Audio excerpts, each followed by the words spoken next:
Hi, how are you? I'm good. How are you? Good. I love all of your stuff. I can see you have a cat because I see the cat tree. So if you see Yes. mine walking around, he's in here and he's going a little crazy. Yeah, Um, I have two cats, so I put this back here because before they would just be all over my desk, all over me.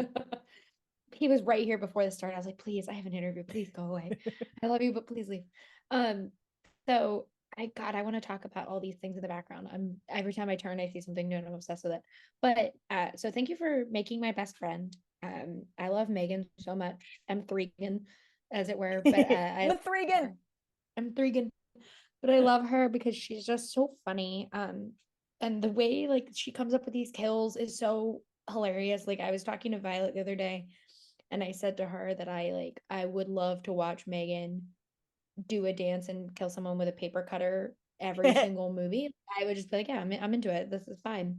But for you as a creator and like obviously you love horror. I see the little guy from Trick or Treat in the background, but Mhm. um yeah, how did you kind of find that balance of like being so funny with how she's murdering these people and just like in general, this movie is hilarious with those horror elements. Like she does massacre people and leaves Yes. elevator for kids to find.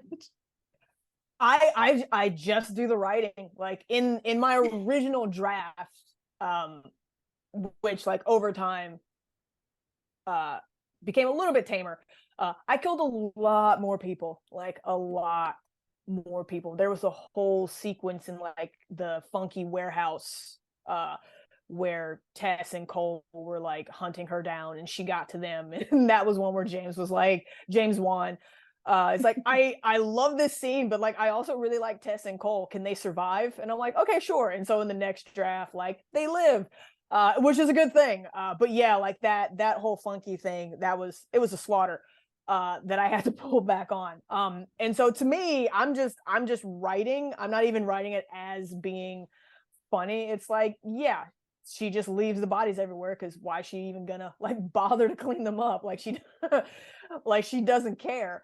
And it was a combo of just like that because I also like I tend to write like my humor is very dark.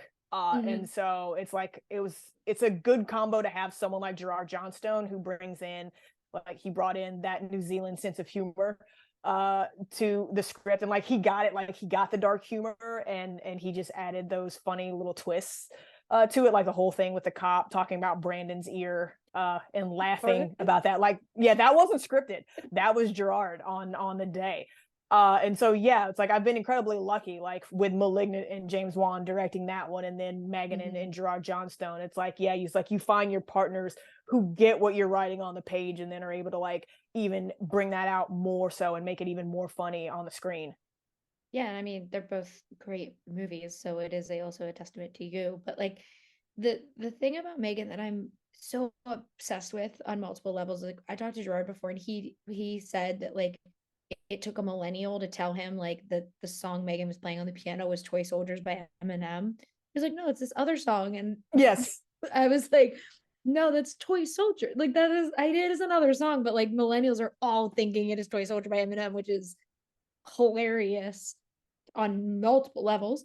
Yeah. But with the like, obviously, I know there's stuff that happens with directing versus actual screenwriting, but like with all of like kind of how Megan interacts with people and like the singing at Katie and just like how much of that was like yours on the page and like what was the kind of the thought process behind like that is Megan's almost coping mechanism for like dealing with people. She's like, I'm gonna sing you this song. It was in I think it was scripted because again like when I'm writing like it's you're not supposed to put like actual songs in Yeah, movies and yeah. stuff like in the script unless it's absolutely necessary because like you don't know what you're going to be able to afford and you don't know what you're going to be able to clear. And so in the scene, I think it was just like Megan comforts Katie with a lullaby. Like, just, yeah, she's going to sing her like Mhm. something.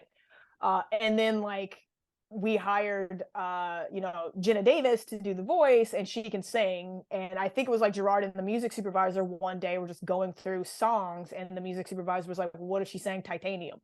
Like, it was literally like the music supervisor was like, hey, what about this? And so it's like that's how that came about. Yeah, it's like I'm so happy that like it all worked out, because like, yeah, on my end, like even with like the infamous dancing, people are asking me about that. I was like, I was told not to write too much movement for M3GAN Yeah. in the script, because we did not know at the time how we were going to build her. And so like if it's puppetry or if it's VFX, any kind of movement is going to cost money.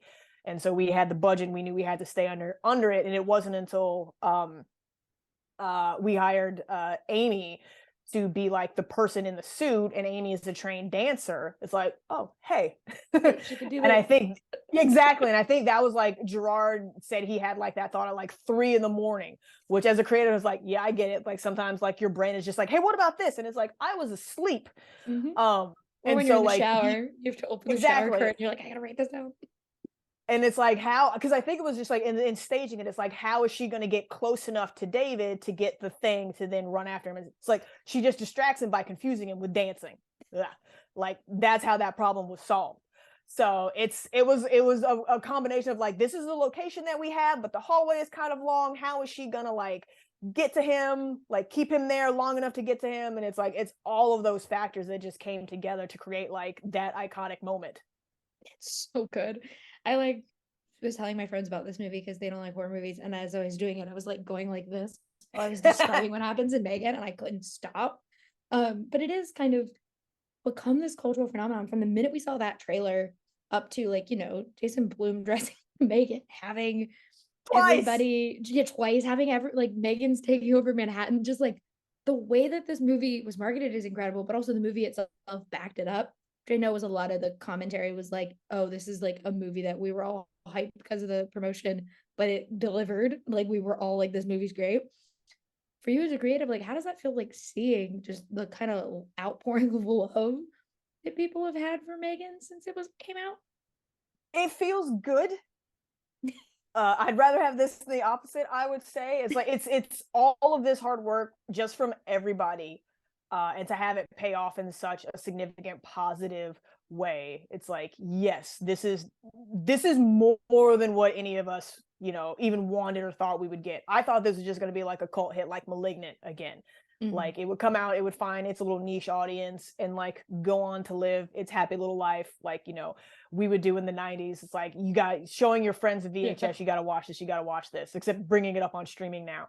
And so to have it be such a hit and such like a cultural phenomenon is mind-blowing. And I'm very, very happy that people have found something that gives them 90 minutes of joy, especially with how these past couple of years have been going.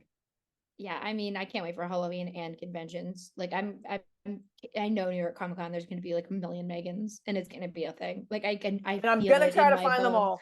Yeah, I was like, I feel it in my bones. I was like, what M3GAN's going to be a thing.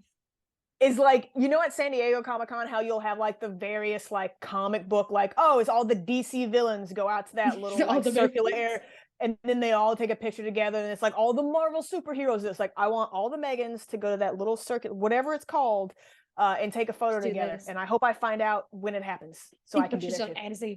Obviously, I know people are probably asking you this a lot because we know 2.0 is coming, because we're all nosy and we want to know. But outside of a sequel and the rest of this, where do you kind of like want to see this franchise go? Because it obviously is a big commentary on AI and kind of where we are with robot technology as a society.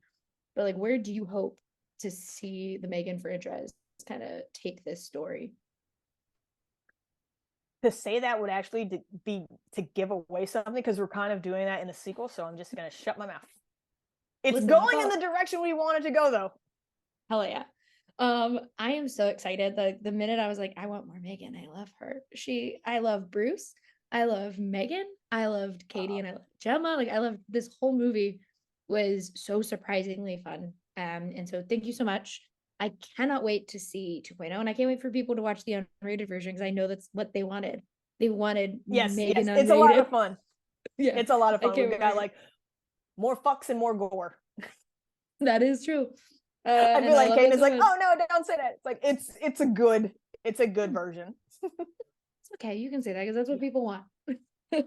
Thank you so much. I really appreciate your time.